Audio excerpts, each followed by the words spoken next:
Hey everyone, ready for a deep dive.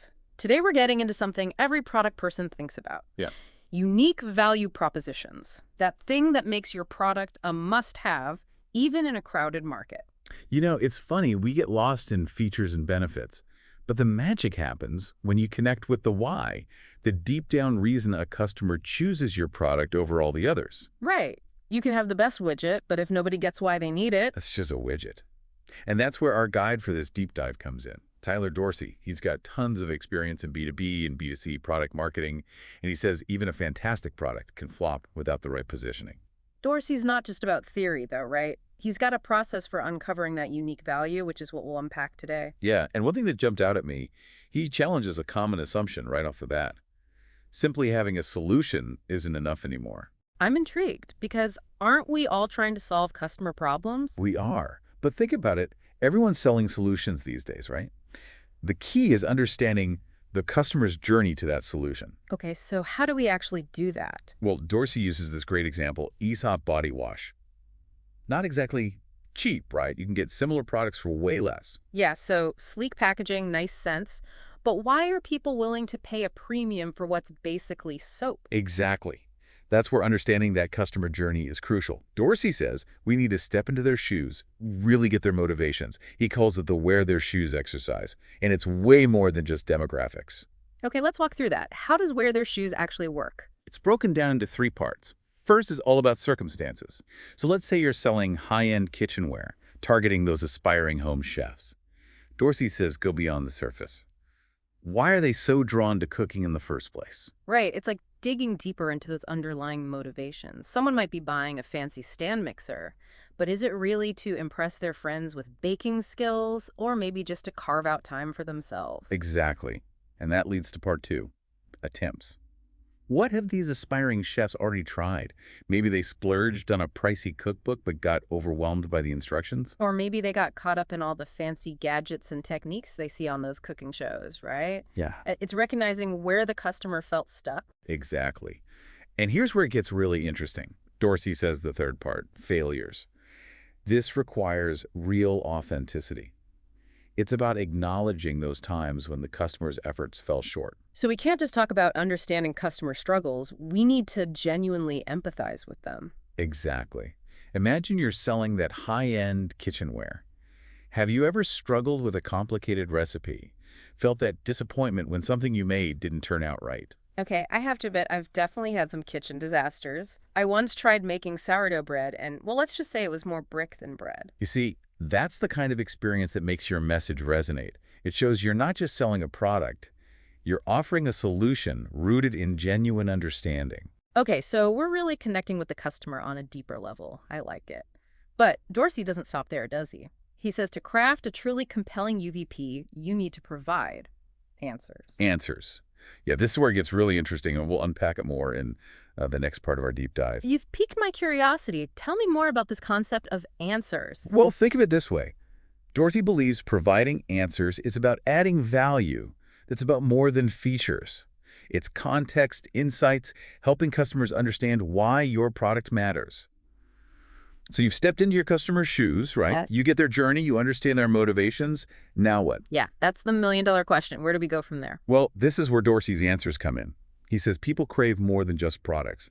They want knowledge, they want context, a deeper understanding. So it's about going beyond like, hey, this blender makes smoothies, and getting into the why. Maybe exploring the history of juicing or the health benefits of using fresh ingredients. Exactly. Dorsey gives this great example with the Dutch oven. Instead of just listing features, like even heating, versatility, he says dive into the history of it. Did you know the Dutch oven, it came about from necessity back when open fire cooking was the norm? You know what? I actually didn't know that about the Dutch oven, but I can see how connecting it back to that, back to a time when people relied on this one pot for so many things, it makes it feel more, I don't know, meaningful. Right. Suddenly it's not just cookware, it's like this piece of culinary heritage. Yeah. You're tapping into the ingenuity of people from the past. It's like those brands that tell stories about their founders, their struggles. It makes you feel like you're part of something bigger. Exactly. Okay, so how do we find those stories, those answers for our own products? Dorsey called this terms and history. Identify those key terms, concepts related to your product. So for a Dutch oven, maybe slow cooking or hearty meals, right? That explore their historical context. What you find might surprise you. It's like we're adding a whole new dimension to the product. I love that. But, in a world obsessed with the latest and greatest, is there a risk that this focus on history makes a product seem, I don't know, outdated? That's a great point. And that actually leads into Dorsey's really interesting take on simplicity. He says, in today's world where we're bombarded with choices, information overload, sometimes the best solution really is the most straightforward one. He calls it the remedy. So it's not always about being cutting edge, but about making things easier, more approachable for the customer. I like that. Yeah, exactly. And to get there, Dorsey has this exercise called Go Down Under.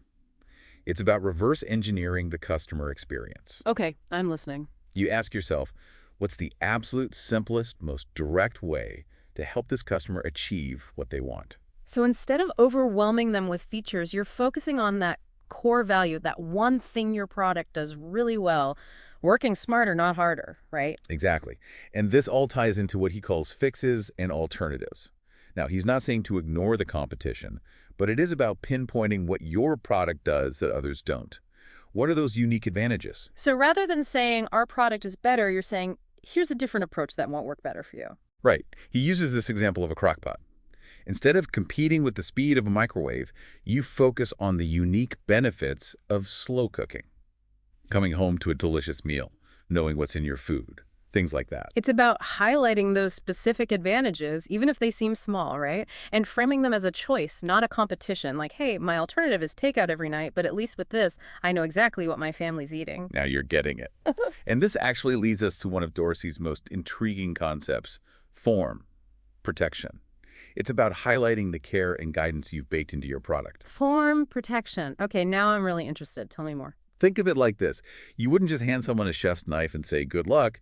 You'd teach them proper knife skills, right? The correct form, which protects them from cuts. So the form is like the method, the knowledge, and the protection is the benefit, the outcome. Exactly. And this applies to all sorts of products. Yeah. A fitness tracker, for example. Mhm. The form is consistent exercise tracking.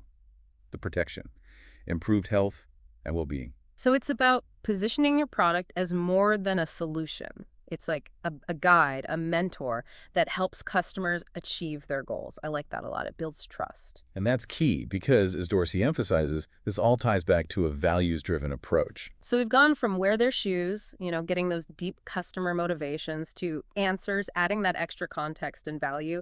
And now this idea of form protection. It's like we're building to something bigger than just like a sales pitch. You got it.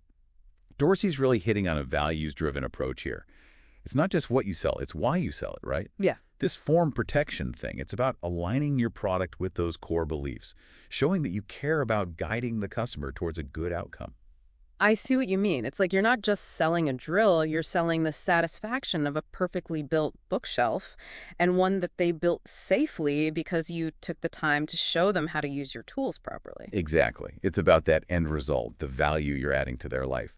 And, Dorsey's big on keeping things simple. It's easy to get caught up in adding all the bells and whistles, but sometimes the most valuable thing you can offer is that streamlined experience. It's that aha moment where a product just works. You know what I mean? You don't need that 100-page manual, and you instantly trust that brand more. 100%. And that trust comes from being transparent, authentic, and really living those values. This deep dive has been amazing. We've explored Tyler Dorsey's unique way of uncovering those truly compelling value propositions, and it's way more than I expected. Absolutely. It's about shifting how you think. Instead of just the product, it's about the customer's journey, what they need, what they want, and how your product fits into all of that in a real, meaningful way. We covered so much. Wear their shoes, answers, form, protection. I feel like I've got this whole new toolkit for how to think about my products and services. The best part is you can use these ideas for anything, right? Doesn't matter if it's software or handmade jewelry.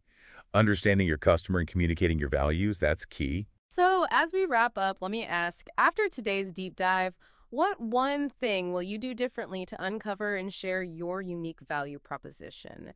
Will you try that wear their shoes exercise? Will you dig into the history of your product?